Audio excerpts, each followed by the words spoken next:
this is perfect in terms of the conversation that we were just having, which I was like, if you eventually are getting like a North Carolina into the SEC, if they're coming at like a reduced rate, is that something that would actually fly if you've got Vandy still being grandfathered in, like making a full cut of the money that is there? So what about the schools like Vandy? And I'm sorry to pick on Vandy, but you kind of have to go like Vandy, Rutgers here.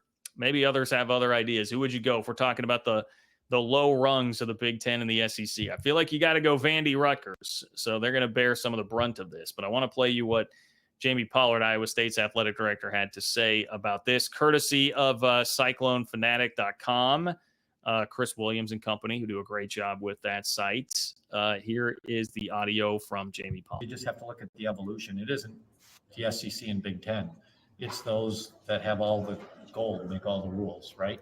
So if I was a member of the Big Ten or the SEC, I'd start looking over my shoulder and wondering if when's the day going to come when the top of the SEC is not going to want the bottom of the SEC. I mean, go back and look at times when the AFL and the NFL merged, they only needed one commissioner. And when the ABA and the NBA merged, they only needed one commissioner. There's going to come a day they don't need two $6 million a year commissioners, and they're going to eat their own. And if we think that's not going to happen, you're a fool, because we didn't think the Pac-12 would get eaten, and it did. And, the CFP is just another example of our industry running amok, and they're trying to, swallow the ACC and the Big 12. And I wish them all the best, because they're going to eat their own. So you think the Big Ten and SEC do not exist separately at some point? Is that what you're saying, I guess, in terms of how you phrase it with the commissioners? I'm just saying, from an evolution standpoint, if you'd asked me 2 years ago, is the Pac-12 going to be existent in 2025? I think all of us would have said yes. So you don't have to look back very far to see what's happened, and you can see what's happening. And so it's reasonable to project into the future and say, why wouldn't you think that will just continue, that those with the gold will make the rules? Yeah, I mean, it's a pretty good, I guess it's not really like an analogy, but like a pretty good assessment of the situation. Those with the gold will make the rules, from Jamie Pollard there. And I don't think any of this is really him saying this is happening anytime soon, or this is happening like tomorrow. I think there are a lot of roadblocks to this. I saw like John Wilner kind of address that in a response to this, because that really blew up on Twitter. It got a lot of discussion and a lot of people agreeing with it. And I think there's just, Aloha Nate is correct. It is a little too messy, I think, right now to do it. Doesn't mean that it can't happen eventually. And I did do a little bit of digging here. Not that this requires a ton of digging, but as recently as 2001, okay, now, I was in 7th grade in 2001, but as recently as 2001, you did have Temple get kicked out of the Big East for poor attendance and bad football. So it's not like it is a completely unprecedented thing. But right now, I do think if you are the SEC and the Big Ten, you got to look at it like it's not worth the mess, because it would be messy, and it's not worth the mess because the ship is just flying right down the water. Like the ship is sailing so smoothly right now. You don't need to introduce anything choppy. You're crushing the Big 12 and the ACC in money. You just bent your will all over the college football playoff in terms of how the revenue sharing is going to be split there. You're in such great position. There's no need to really force anything. So yes, you could theoretically make more money per team if you were to trim the fat, quote unquote, on those conferences, if you found a way to do it. But do you need to go through all of that trouble and the mess that it would require? You just don't right now. There may come a day when you do, and maybe that's when the Big Ten and the SEC are getting pitted against each other a little bit more, when the landscape has evolved somehow, and that becomes more pressing and pertinent of an issue. Like I said, if North Carolina's got to come in and you got to tell them, well, adding you is not going to actually make us more money for everybody here, because TV doesn't have that kind of money. Remember the story we reported?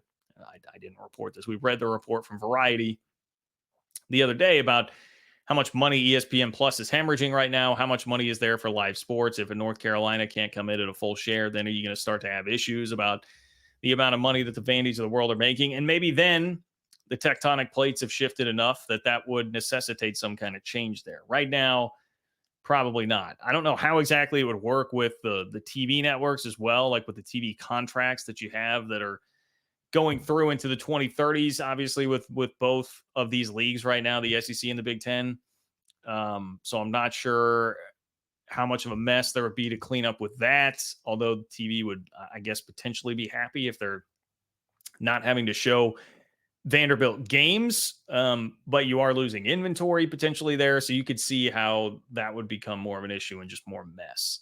I just think there's too much of that for that to become anything that happens now. But Pollard's overall point here, I would take it to say, like, if I were a Rutgers or Vanderbilt or Purdue, if I were a fan of a school like that, I'd maybe be a little careful about spreading the, Twitter smack talk of like, oh, here's hide the, what's the gift that's always out there? I do like using this gift, like, hide the money, y'all. There's poor people around. If you're going to be taunting the Big 12 and ACC schools with some of that stuff, I might be careful with that because that could come around to bite you at some point.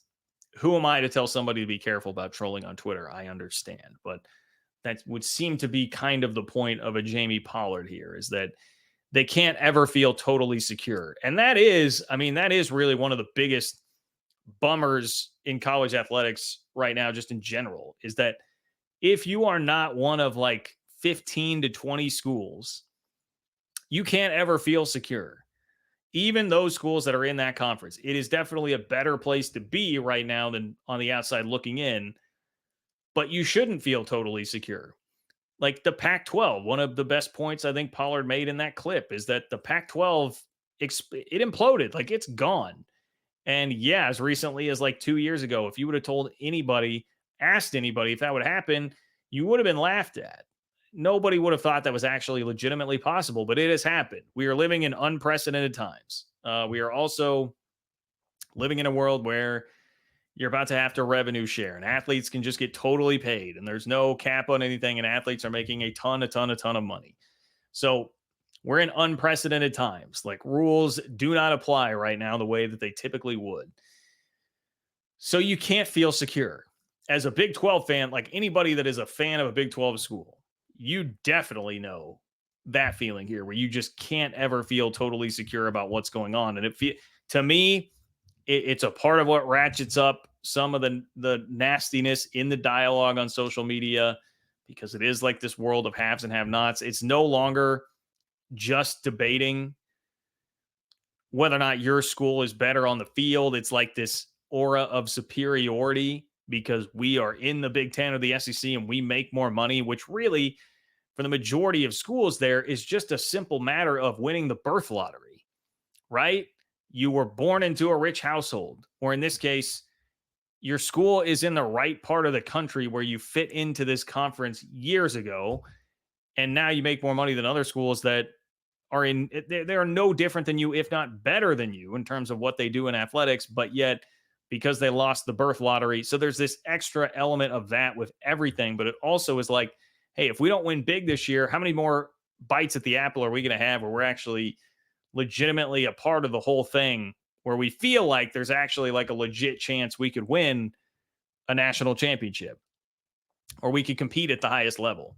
That is always there for everybody. And right now, if you are Vandy, if you are Rutgers, theoretically, it is still there for you, but it might not always be. And for Big 12 fans, I know I feel it all the time with K-State stuff. It makes losses feel more devastating because you're like, if we don't get it figured out, and it makes the transfer portal, if you lose a guy in the portal, feel more devastating. Like, God, if we don't put together the right roster this year, what's the financial situation going to be next year or 2 years from now? And it sucks. And that's a crappy prism to have to look at it through, but that is where we all are right now in college athletics. And I take Pollard's point to mean you may still have to be doing some of that if you are one of the lower tier schools in the SEC or the Big Ten, because your day might be coming too. and you might be living through some of the stresses that Washington State and Oregon State did and currently do, that schools in the Big 12 did and currently do, that schools in the ACC did and currently do. Look, you guys all know this. I'm not breaking any news with that, but that's what the Jamie Pollard comments really brought to mind for me in discussing all of that. So anyway, you